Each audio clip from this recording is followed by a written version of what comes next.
Hello and welcome to Debunkify. Today we're tackling a delicious topic: cooking methods, and we're ranking them from the least healthy to the most healthy. Ever wonder if grilling is better than frying or if microwaving ruins your food? Stick around for the next 5 minutes to find out. We'll break down 7 common cooking methods, explain why they rank where they do, with a bit of nutritional science, and throw in some cultural tidbits to honor their culinary roots. Remember, this is about healthiness, not taste. So no offense to anyone's favorite cooking style. Let's jump in, starting with the least healthy method and working our way up to the champ. Deep frying takes the bottom spot on our list. Now don't get us wrong, deep fried foods are delicious. Who can resist crispy fried chicken or golden French fries? In fact, deep frying is beloved in many cultures. Think southern US cuisine with fried chicken and catfish, British fish and chips, Indian samosas. It's an age-old method dating back to ancient times, and it's all about submerging food in hot oil for that crunchy, indulgent result. Unfortunately, that indulgence comes at a cost to health. When you deep fry, food soaks up a lot of oil, meaning a lot of extra fat and calories. For example, a simple vegetable like zucchini jumps from about 30 calories raw to 200 to 300 calories when you batter and deep fry it as zucchini sticks. That oil is very calorie dense. Fat has more than twice the calories of protein or carbs per gram, so fried foods pack way more calories than their raw or baked counterparts. Deep frying can also create unhealthy fats. If the oil is reused or not heat stable, it can form trans fats and oxidized compounds. Bad news for heart health, as trans fats increase the risk of heart disease. And those golden brown crispy bits, they come from very high heat, which can produce substances like acrylamide, especially in starchy foods like potatoes, and other carcinogens when oils break down. Eating a lot of deep-fried food has been linked to inflammation and higher risks of obesity and heart issues. Deep frying does make food taste amazing. It's why it remains a staple for treats and comfort foods worldwide. In the southern US, deep-fried dishes from chicken to deep-fried pickles are practically cultural icons. It's great for occasional indulgence or when you want that unbeatable crunch and flavor. Enjoy deep-fried foods sparingly. Think of them as treats, not everyday eats. Even experts say it's best to limit foods cooked this way. Savor that donut or tempura once in a while, but balance it out with healthier choices the rest of the time. Next up at number 6 is pan frying, including sautéing, basically cooking food in a pan with a small amount of oil or fat. This is a step healthier than deep frying since the food isn't fully submerged in oil. You might pan fry a piece of fish in a skillet or sauté veggies in a bit of olive oil. In stir frying, common in Chinese cuisine, the food is tossed quickly in a hot wok with just a dash of oil. All these are variations of shallow frying. Pan frying uses less oil and often at a slightly lower temperature than deep frying, so the food absorbs less fat. That means fewer extra calories. Also, because the cooking time is usually shorter, especially in quick stir fry, more nutrients are retained compared to prolonged frying. Stir frying in particular is praised as a fairly healthy method. It cooks food fast in a tiny amount of oil, helping vegetables keep their vitamins and color. For example, a quick sauté of broccoli and bell peppers will leave them crisp, colorful, and nutrient-rich, whereas boiling them to death would lose a lot of vitamins. Of course, even with pan frying you are adding fat. It's still possible to overdo it, add too much oil or butter, and you edge back toward fried territory. But if you use a light coating of healthy oil, like olive or canola, pan frying can be relatively gentle on your food. In fact, using healthier unsaturated fats in the pan, olive, avocado oil, can at least contribute some heart-healthy fats instead of the saturated or trans fats you might get with deep frying. Pan frying and sautéing show up in almost every cuisine. The French gave us the term sauté. The Chinese perfected the art of stir-fry with the wok. Many classic dishes like a quick Italian olive oil sauté of garlic and greens or a Mexican seared fish taco filling rely on this method. It's valued for how it seals in flavor and browns food nicely. Pan frying is best for quick cooking smaller pieces of food. Think stir-fried veggies, omelets, pancakes, seared meats, or sautéed seafood. It's fantastic for developing flavor and a slight crisp without deep frying. Pan frying is a solid, everyday cooking method in moderation. Keep the heat medium to avoid burning, use just a small amount of oil, and you've got a pretty healthy technique. It's not quite as virtuous as grilling or steaming, but it's a big improvement over deep frying while still giving you that satisfying sizzle in the pan. Enjoy your sautéed dishes, just don't drown them in oil. Grilling, and its sibling barbecuing, comes in at number 5. This is cooking with dry heat, usually over an open flame or hot grill surface. Picture burgers sizzling on a barbecue or veggies on a grill pan. It's one of the oldest cooking methods. Cavemen were essentially the first grill masters, and it's hugely popular for the smoky, charred flavor it gives food. In the southern US, barbecue is a whole culture of its own, and around the world you'll find grilling traditions, from Argentine asados to Middle Eastern kebabs. Grilling doesn't require added fat. You typically don't need butter or oil on a grill, except maybe a light oiling to prevent sticking. In fact, when you grill meats, a lot of the fat inside the meat drips off into the flames or grill plate. This means the finished grilled meat can have less fat than if you pan-fried it where the fat stays in the pan. So, calorie-wise, grilling can be leaner. Plus, you usually cook with lower fat cuts or trim excess fat to avoid flare-ups, which naturally makes the meal lighter. The big caution with grilling is those charred bits. When you cook meat or fish, poultry at very high temperatures or over open flame, it can form chemical compounds called HCAs, heterocyclic amines, and PAHs, polycyclic aromatic hydrocarbons. These tongue twister compounds have been found to damage DNA in lab animals and are linked to cancer in high doses. The smoky chars are what contain PAHs. They rise in smoke when fat drips and then stick to the meat. Now, human studies aren't 100% conclusive about grilled meat and cancer risk, but it's wise not to overchar your food. Also, high heat can knock out some nutrients. Grilling can shrink the nutrient content a bit. For example, some B vitamins can drip away with the juices. One estimate says up to 40% of B vitamins in meat might be lost if you lose the juices. A few tips to make grilling healthier. Marinate your meats. Not only does it add flavor, but marinades, especially those with herbs, garlic, lemon, can reduce HCA formation, acting as a protective barrier. Also, avoid burning or charring too much, cook over medium flame rather than highest hellfire, and trim off any truly blackened crust before eating. Grilling veggies or fruit is no problem at all and is super healthy. Grilled zucchini, peppers, pineapple, yum. It's mainly the combination of meat and high heat that needs moderation. Grilling is social and celebratory in many places. Think summer cookouts, family barbecues, food cooked over a fire at a camp. It brings a charred, smoky flavor that we associate with good times. Grilling is best for steaks, burgers, chicken, fish, corn on the cob, veggie skewers, anything you want to add a smoky, char-grilled taste to. It's also great for reducing fat in meats as mentioned. Grilling is a perfectly fine healthy method for frequent use, especially if you grill lean proteins and veggies. Just don't char everything to a crisp. Enjoy your BBQ, but maybe not every single day, and mix it up with gentler cooking methods too. Balance that rack of grilled ribs with some steamed or fresh sides and you're golden. Coming in at number 4 is roasting and baking cooking in the dry heat of an oven. Roasting typically refers to higher heat, often for meats and veggies, while baking is often gentler and used for things like breads, casseroles, and pastries. But they do overlap. This is a classic cooking method. Think of grandma's roasted turkey or freshly baked bread. Culturally, ovens have been central to cooking in many Western cuisines for centuries, from European bread ovens to modern ovens in almost every home kitchen. Why it's healthy usually? Roasting or baking generally requires little or no added fat for many foods. You can roast vegetables by just tossing them in a tiny bit of oil or even just herbs and broth, or bake chicken or fish in parchment with just lemon and spices. The food cooks in hot air, not oil or water, so nutrients aren't leached out like boiling, and you're not drenching the food in fat. If you do add fat, say, brushing something with oil or butter, you can usually keep it to a small amount. Also, oven cooking is even heat, which can preserve some nutrition. It's not as quick as steaming or microwaving, so you will lose some heat-sensitive vitamins, but it's often gentler than direct pan frying or grilling. For example, roasting at a moderate heat might destroy some vitamin C on the surface, but the inside of a veggie could retain quite a bit. Caveats: roasting at very high temperatures or for a long time can create some of the same browning-related issues as grilling or frying.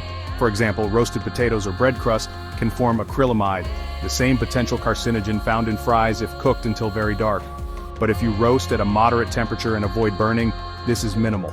Nutrient-wise, there will be some loss of heat-sensitive vitamins. One source notes that high heat roasting can destroy a lot of vitamin C and some B vitamins, but minerals and protein are well retained. The other factor is what you bake. Baking is awesome for lean proteins and veggies, but if we're talking cakes, cookies, and pies, that's a lot of sugar and fat, which isn't healthy.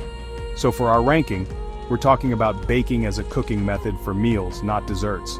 A baked salmon fillet or a roasted sweet potato is healthy. A batch of brownies, not so much delicious though. Cultural context. Roasting big cuts of meat like the holiday turkey or roast beef, and baking casseroles or breads is at the heart of many traditional family meals in Western culture. In other parts of the world, tandoori cooking in India is essentially roasting in a hot clay oven. It's a traditional, time-tested method that brings out deep flavors, best for large cuts of meat, whole chickens, fish fillets, root vegetables like roasted potatoes and carrots, and of course baking things like whole grain breads or baked potatoes. It's great when you want a hands-off method. Pop it in the oven and let it cook slowly and evenly. In moderation, roasting and baking are generally very healthy ways to cook on a daily basis, as long as you watch the added ingredients. Use minimal oil, you often just need a light coating, or you can even use cooking spray to cut down on fat, and season with herbs and spices instead of lots of salt or butter. Enjoy those baked casseroles and roasted veggies, they can be staples of a balanced diet. Just remember, baking equals healthy, but baked goods equal treat. Everything in balance. Sliding in at number 3 is boiling, and its gentler form, poaching or simmering. This means cooking food in hot water or liquid. Boiling is a universal method. Soups, stews, broths, boiling pasta or potatoes have been around forever in virtually every cuisine. It's simple and doesn't require special equipment beyond a pot. Poaching is just boiling's cooler, calmer cousin, where the water is kept just below boiling for delicate items like eggs or fish. Why it's healthy? Boiling and poaching cook without any added fat, so you're not increasing the calorie content of the food at all. If you boil a potato or chicken breast, no extra oil is involved, unlike frying. This makes boiled foods naturally lower in fat. Also, boiling can reduce certain harmful substances. For example, boiling some meats can reduce excess fat or sodium if you discard the boiling water. And for certain foods like legumes or grains, boiling is really the only way to make them edible. You gotta boil dried beans or rice. Nutritional downsides. The big downside is nutrient loss to the water. Water-soluble vitamins like vitamin C and B vitamins leach out into the cooking water easily. In fact, boiling can reduce vitamin C in veggies more than any other method. Often boiling veggies can lose 50% or more of their vitamin C. If you pour off that water, you're pouring away nutrients. Minerals can escape into the water too. For example, if you simmer meat and the juices go into the water that you then toss, you might lose up to 60% of some B vitamins. However, here's the flip side. If you consume the cooking liquid like in a soup or stew or curry, then those nutrients aren't lost at all, you're just getting them in the broth. In stews, about 70 to 90% of B vitamins are retained because you eat the sauce. So boiling is a lot healthier if you keep the liquid. And even for something like boiled veggies, you can reuse the water in a soup, or at least use minimal water to reduce the loss. Cultural context. Boiling is fundamental in many traditional dishes. Think of comforting chicken soup when you're sick, or a flavorful stew that simmers for hours. That's cooking and nutrition in one pot. In East Asian cuisines, there are delicate poached dishes like Chinese white-cut boiled chicken. And in Western cooking, poaching fish or eggs, eggs Benedict, is considered a healthy, gentle way to cook. Boiling has also historically been a safe way to cook food thoroughly and kill bacteria, important before modern sanitation. Best for making soups, stews, broths, porridge, cooking pasta, boiling root veggies, poaching eggs or fish. It's ideal for foods that need to be soft or where you want to infuse flavors, like boiling veggies with spices for a broth. In moderation, boiling is a great everyday method, especially if you're cooking things like whole grains or soups. To maximize health, try to use the water as part of a sauce or soup so you don't throw away the vitamins. And don't overboil vegetables to total mush. Cook them until just tender to keep more nutrients and better texture. If you do that, boiling and poaching can be part of a very healthy diet. It's essentially fat-free cooking, which is awesome, but remember to still get your healthy fats elsewhere, like dress your boiled veggies with a drizzle of olive oil when serving, for example. At number 2, we have a modern cooking twist: microwave cooking. Some folks might be surprised that the microwave ranks so high for health because there are a lot of myths that microwaving kills nutrients or is unsafe.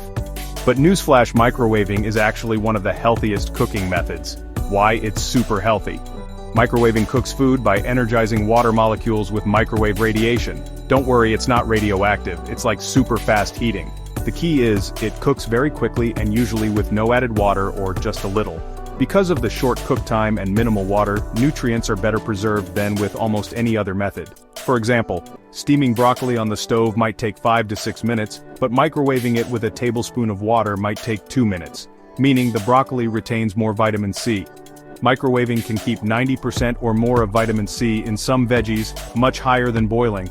The World Cancer Research Fund even notes that only a limited amount of nutrients are lost with microwaving due to the short time and little water needed. Also, you don't need to add fats when microwaving. You can cook a piece of fish or a potato in the microwave without any butter or oil. It will steam in its own moisture. That means you're not increasing calorie content at all, unless you add toppings later. Addressing the myths. Some worry microwaving might be unsafe or reduce food quality. In truth, microwaving is safe as long as you use microwave-safe containers. It doesn't make your food radioactive or anything. Once the microwave is off, there's no residual radiation, just hot food. In terms of nutrition, it's actually gentler on many vitamins than boiling or frying. One thing to be cautious about is uneven heating. So stir your food or let it sit a minute to distribute heat, especially when reheating leftovers, to ensure any bacteria are killed and heat is even. Cultural context. The microwave was introduced in the mid-20th century and quickly became a kitchen staple worldwide for its convenience. While you won't find microwaving in old cookbooks or traditional cuisine, it has become a go-to for busy people.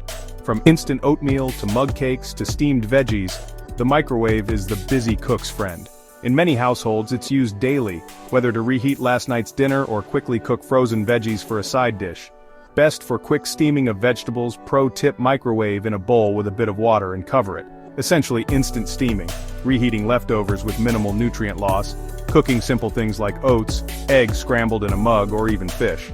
Microwaving fish in parchment with herbs is a fast way to bake fish.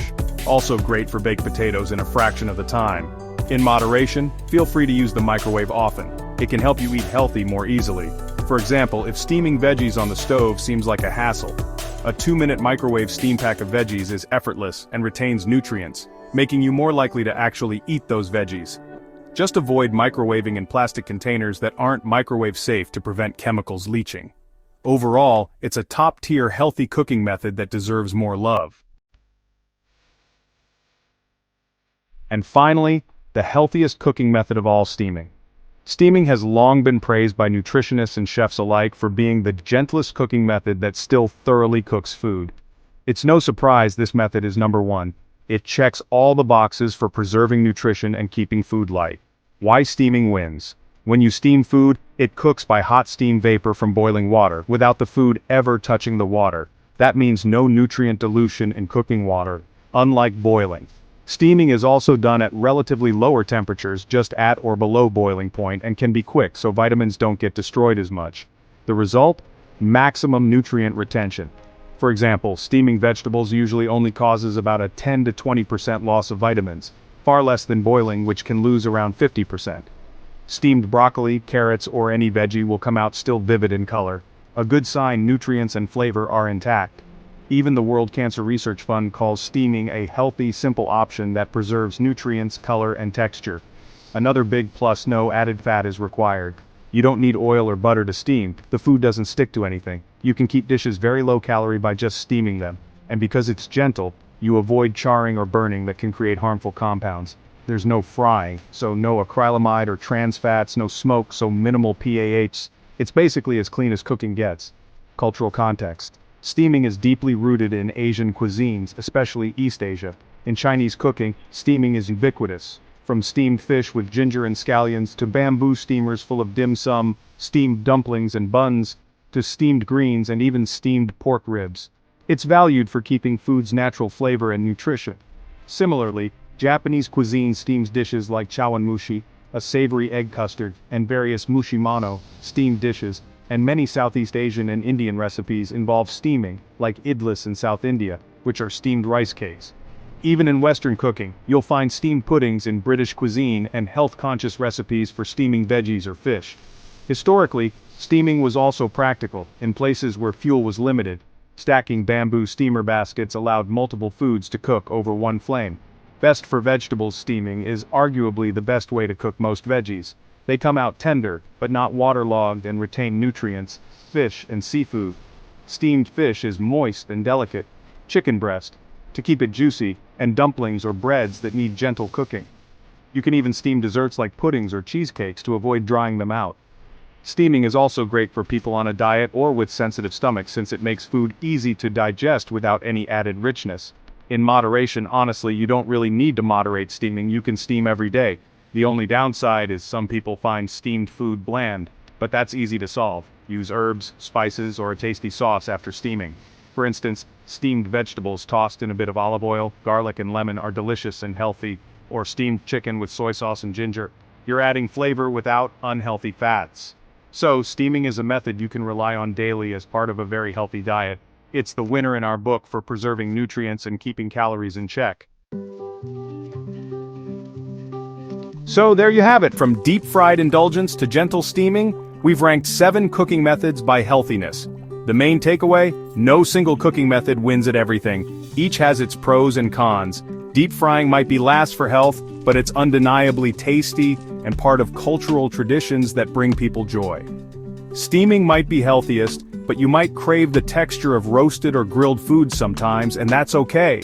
The secret to healthy eating isn't to swear off fried food forever or only eat steamed vegetables. It's about balance and variety. Enjoy a mix of methods. Use the healthier techniques like steaming, microwaving, boiling, grilling, and baking in your day-to-day cooking to make nutritious meals.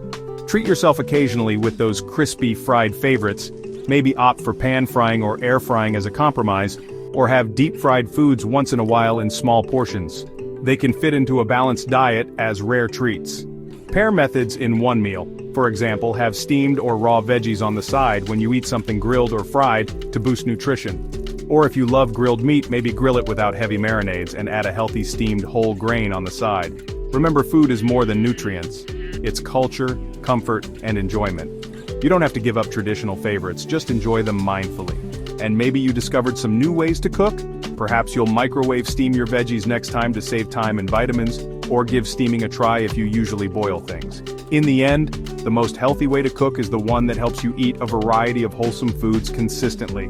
All these methods can have a place in your kitchen, so fire up that steamer, preheat the oven, or season that grill. Just know how each method affects your food and you'll be a more informed and healthy cook.